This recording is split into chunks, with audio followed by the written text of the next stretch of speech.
welcome again. Thank you again for returning, for watching these videos. I hope and trust that in some way they are enlightening or uplifting to you. We have been talking in the last few videos about numerological vibratory signatures of certain years related to the Great Shift or the Shift of the Ages that we are experiencing right now.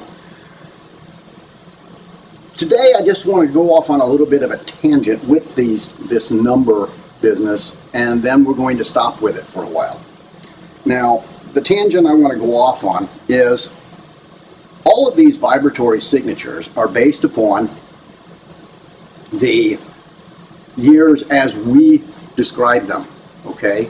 In other words, beginning in 1963, well, that's based on our current calendar.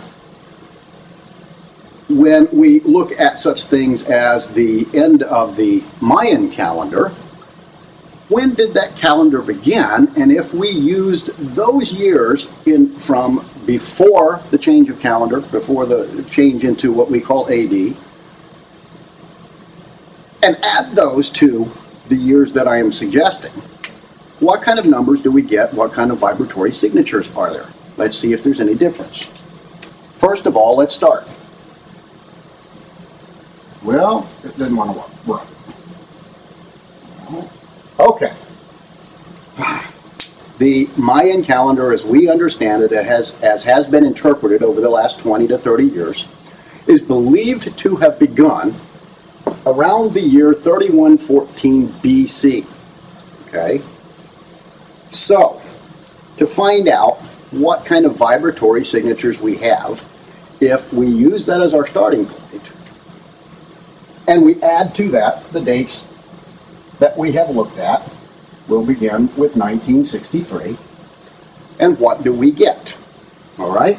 Now, if we remember, 1963 was a 19/1 vibration year. The 1 being, of course, a beginning, the 19 representing abuse of power. What do these numbers add up to if that had simply been what the year was called? It would have been called the year 5077. So when we use the same formula that we used before and we add these 5 plus 0 plus 7 plus 7, we get 14. Okay, that's not a 19, oh excuse me, I am wrong, we get 19. We get 19. Okay, so what do we have? 7, 7, 14, and 5 is 19.